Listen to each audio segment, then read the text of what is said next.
ठाणे जिल्हा मतदार यादीचा विशेष सखोल पुनर्निरीक्षण कार्यक्रम जाहीर. 30 जूनपासून BLO घरोघरी भेट देणार ठाणे. भारत निवडणूक आयोगाच्या निर्देशानुसार ठाणे जिल्ह्यात विशेष सखोल पुनर्निरीक्षण कार्यक्रम राबविण्यात येणार आहे. या पार्श्वभूमीवर मतदार यादी अधिक अचूक व पारदर्शक करण्यासाठी ठाणे जिल्ह्यातील सर्व मतदारांनी दिनांक 30 जून ते 29 जुलै 2026 या कालावधीत आपल्या भागात येणाऱ्या केंद्रस्तरीय अधिकाऱ्यांना BLO सहकार्य करावे. आपले गणना प्रपत्र भरून देऊन त्यांची रीतसर पोच घ्यावी असे आवाहन ठाणे जिल्हाधिकारी तथा जिल्हा निवडणूक अधिकारी डॉक्टर श्रीकृष्ण पांचाळ यांनी सोमवारी केले आहे. विशेष सखोल पुनर्निरीक्षण कार्यक्रमाबाबत विविध राजकीय पक्षांच्या प्रतिनिधींशी चर्चा करण्यासाठी सोमवारी जिल्हाधिकारी डॉक्टर श्रीकृष्ण पांचाळ यांच्या अध्यक्षतेखाली जिल्हाधिकारी कार्यालयातील समिती सभागृहात एक महत्त्वाची बैठक संपन्न झाली.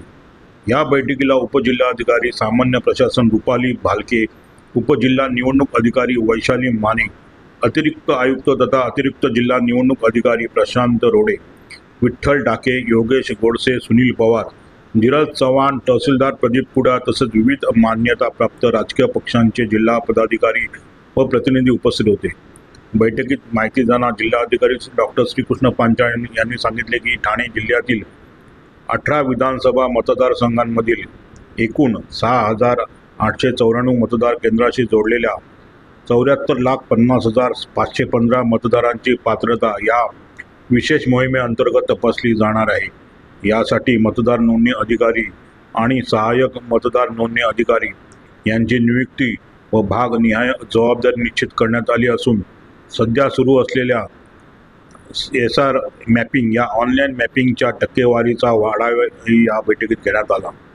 या मोहिमेच्या स्वरूपाविषयी सांगताना जिल्हा अधिकाऱ्यांनी स्पष्ट केले की दिनांक 30 जून ते 29 जुलै 2026 या कालावधीत मतदान केंद्रस्तरीय अधिकारी घरोघरी भेट देऊन गणना प्रपत्र भरून घेतील. यामध्ये नाव, लिंग, वय, नातेसंबंध, मोठ्या संख्येने वंशज जोडणी असल्यास पालकांच्या तपशिलालाही तफावत आणि जुळवणी झालेले मतदार यांच्या माहितीचे वर्गीकरण व चिन्हांकन केले जाईल. जे मतदार उपलब्ध झाले नाहीत, स्थलांतरित झाले आहेत, मृत आहेत किंवा ज्यांची दुहेरी नोंद आहे अशा मतदारांची केंद्रनिहाय यादी मतदार नोंदणी अधिकारी, सहाय्यक मतदार नोंदणी अधिकारी, पंचायत समिती, सर्व महानगरपालिकांचे मुख्य कार्यकारी अधिकारी किंवा आयुक्त आणि जिल्हा निवडणूक अधिकाऱ्यांच्या संकेतस्थळावर प्रसिद्ध केले जाईल. यानंतर 5 ऑगस्ट 2026 रोजी प्रारूप मतदार यादी प्रसिद्ध केली जाईल आणि ज्यांचे मॅपिंग झालेले नाही किंवा ज्यांच्या माहितीत विसंगती आहे अशा मतदारांची रीतसर सुनावणी घेतली जाईल.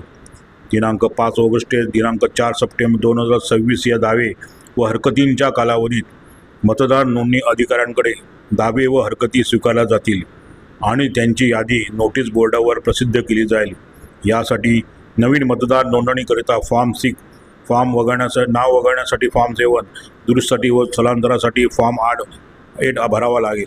प्राप्त होणाऱ्या नमुना 6ची यादी, नमुना 9, नमुना 7 ही यादी, नमुना 10, नमुना 8, दुरुस्तीबाबत नमुना 11, स्थलांतरासाठी 11A व मतदारसंघाबाहेर स्थलांतरण 11B मध्ये यादी मतदार नोंदणी अधिकारी यांच्या मार्फत प्रसिद्ध करण्यात येणार आहे. मतदाराचा 2026 च्या यादीतील छापील मतपशील, गणना प्रपत्र आणि घोषणापत्रांशिवाय नवीन नोंदणी केली जाणार नाही अशी सूचना यावेळी राजकीय पक्षांना देण्यात आली.